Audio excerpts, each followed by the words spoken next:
Welcome to Dublin, a city where history and everyday life exist side by side. Old buildings, busy streets, quiet rivers, all woven together. It's a place that feels lived in, not staged, and somehow familiar, even if it's your first time here. Before we get into it, if you enjoy travel stories like this, please like the video and subscribe to the channel. It really helps, and I appreciate you being here. We actually ended up in Dublin by chance. We missed our connecting flight back to LA. Most of the other flights were fully booked, and somehow that turned into 3 nights in Dublin. My son and I were overjoyed. Ireland has always been on our bucket list, so you can imagine how excited we were when this missed connection turned into a short, unexpected holiday for us. It wasn't planned at all, but sometimes the best trips never are.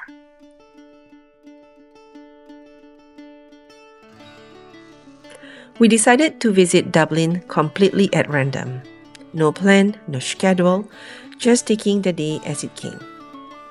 My son has always wanted to ride a double-decker bus, so we decided to hop onto one and head to Dublin. It is an electric bus, clean, quiet, and part of how the city keeps things environmentally friendly. When we boarded, no one else was there. We sat right in the front row, and for a while we had the entire upper deck to ourselves. It was exciting. It felt like we were manning a plane. The ride itself was a little crazy. The roads were windy. We were being squished side to side, almost sliding out of our seats. You don't see it here, but that was how it felt when we were there. And the roundabouts didn't help either. But hey, welcome to the bus ride to Dublin.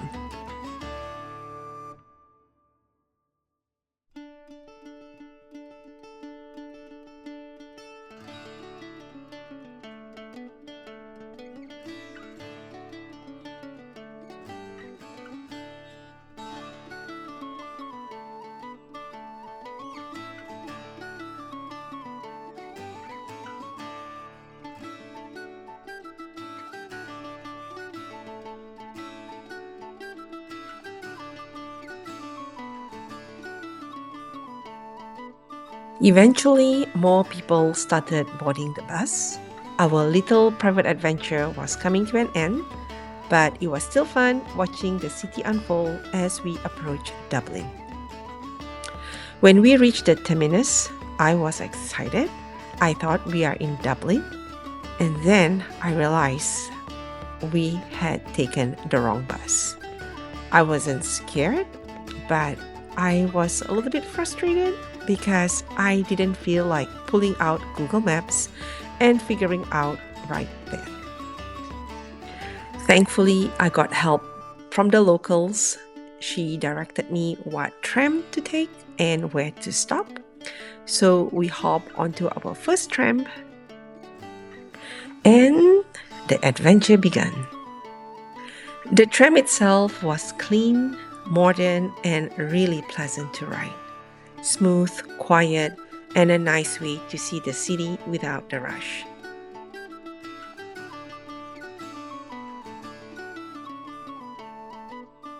As we entered O'Connell, we started noticing landmarks all around us. We didn't know all their names, but we knew they were tourist attractions, places worth pausing for, taking it all in. So we stayed on the tram a little longer, just enjoying the ride and seeing Dublin from this new perspective. Dublin felt alive, vibrant, like the city was slowly revealing itself to us, one street, one building at a time.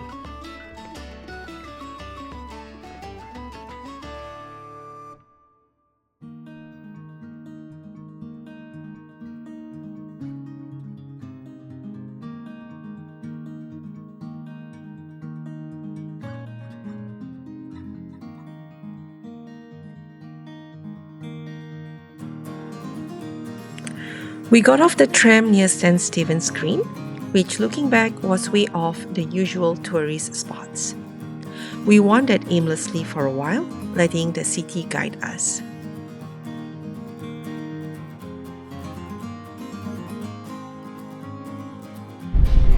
Oh my gosh, look at the streets of Dublin. These are so cool. I know. This is so different from what we've seen so far. This is so different from France. I say this is way better. Along the way, we stumble across little gyms,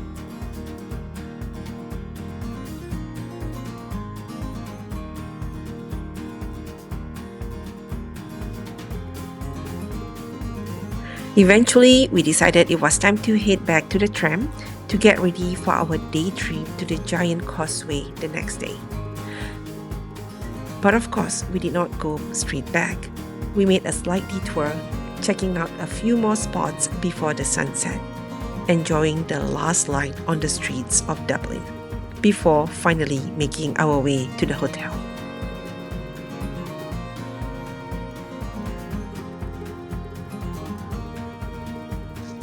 And with that, day one in Dublin came to a close.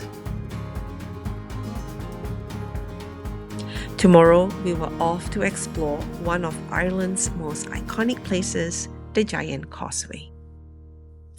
Welcome to day two. We are still in Ireland, and today we are going to the northern part of this country to check out one of the most iconic tourist attraction, the giant Causeway. We set off while it was still dark. The drive to the Causeway takes about 3 hours.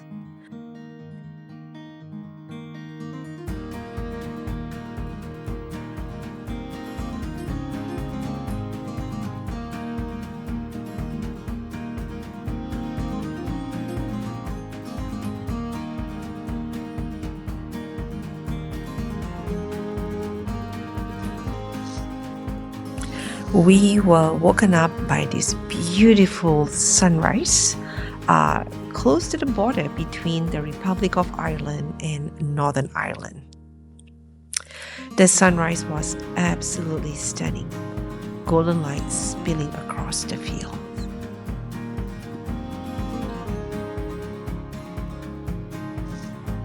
It was time for bathroom break, and we took this opportunity to take some footages and enjoy this yummy donut that we got from Dublin the day before. We figured that we need something to eat since the journey from Dublin to the giant Causeway is long.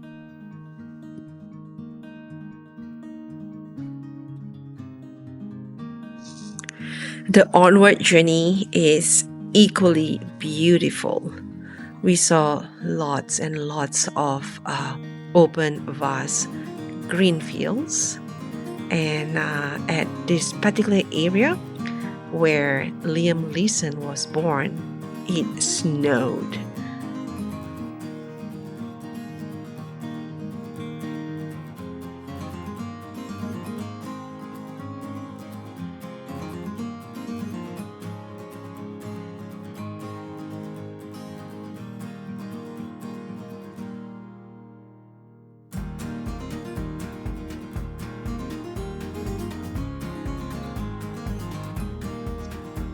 More views of a lush green fields before we started to see the ocean. It was stunning, very breathtaking to see the waters from far.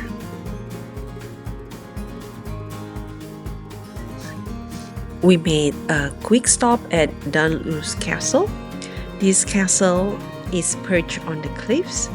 The medieval ruins are dramatic and stunning, with waves crashing below and centuries of history all around.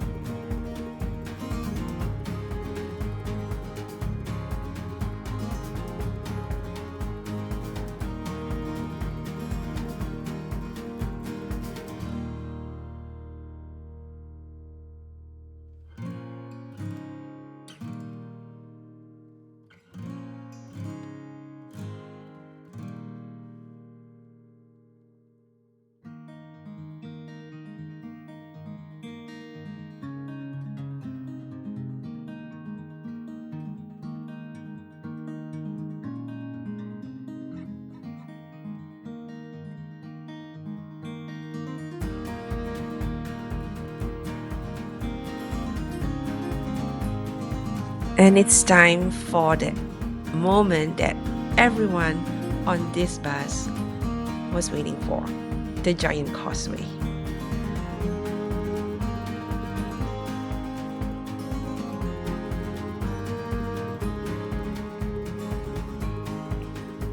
We took our guide's suggestion to walk along the coastal cliff before stepping down to the shore and finally see the giant causeway.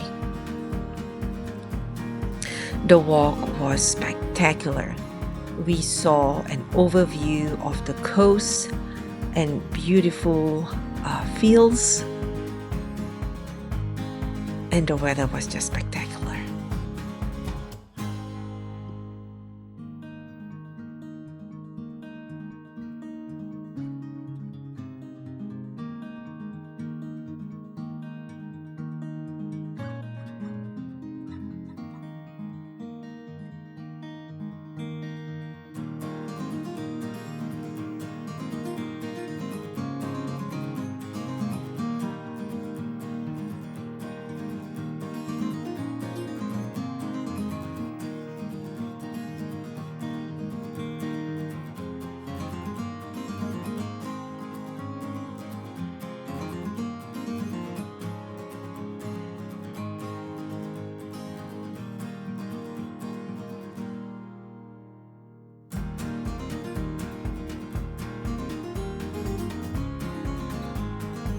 The Giant Causeway is one of Ireland's most iconic natural wonders. It's made up of thousands of interlocking basalt columns formed by volcanic activity millions of years ago.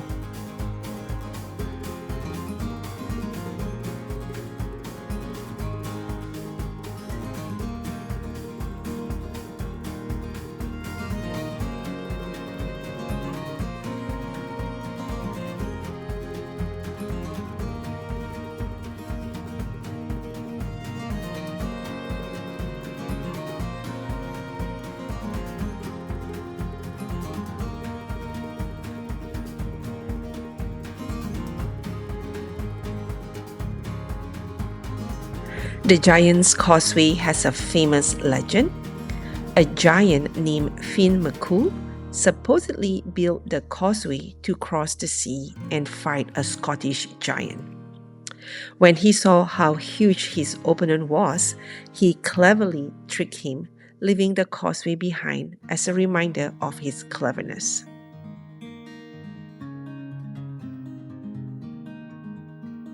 Standing among the columns, it's easy to imagine the giants walking across the stones. We were so fortunate that by the time we saw what we wanted to see, the shuttle bus came. So we scurried quickly and still be very cautious not to fall or slip among these hexagon-shaped rocks.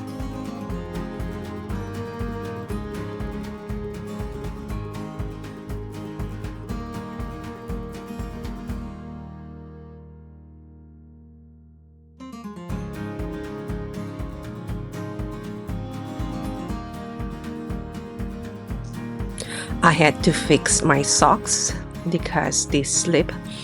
I don't know how that happened, but just check this out.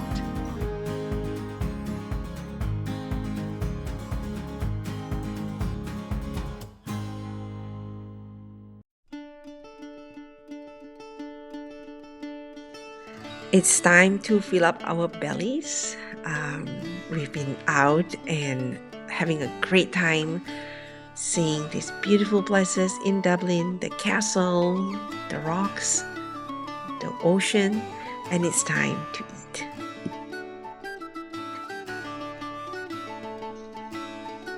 Lunch was delicious.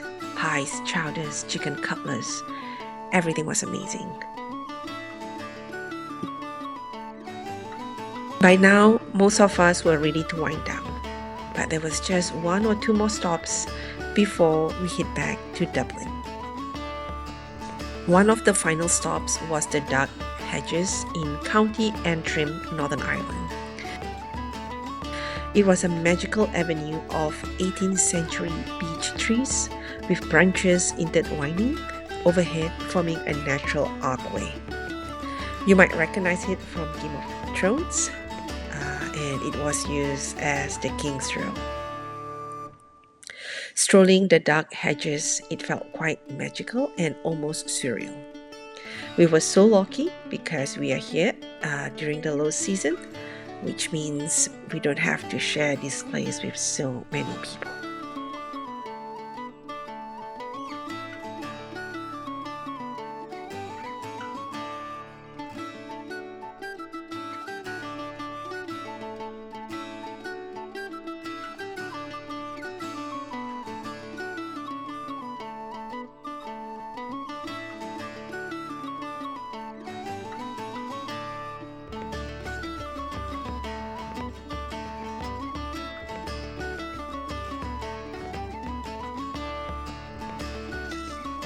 On the way back to Dublin, we stopped in Belfast for 45 minutes. Not a lot of time, but fair enough. The city is more industrial than charming. I was also feeling tired, so 45 minutes was a good time for another bathroom breaks, have something warm to eat or drink, and finally to Dublin.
We're all tired, so we're just gonna enjoy. I forgot what the city name is called. Belfast. Okay, Belfast, and we're seeing this nice. I don't know what you call it. Maybe synagogue. No, it's a Parliament House, I think. Parliament House. I think you guys remember in Budapest we saw the Parliament House. We finally reached Dublin close to either 6 or 7 in the evening. We really enjoyed this visit to the giant Causeway and a snippet of Dublin. Though our stay was short, I feel like we got some great experience of Ireland. From the bustling city to quiet suburbs, from the stunning coastline to a little slice of history. I hope you enjoyed watching this video. Don't forget to give us a like and subscribe so we can keep sharing our travel adventures with you. Until next time, bye-bye.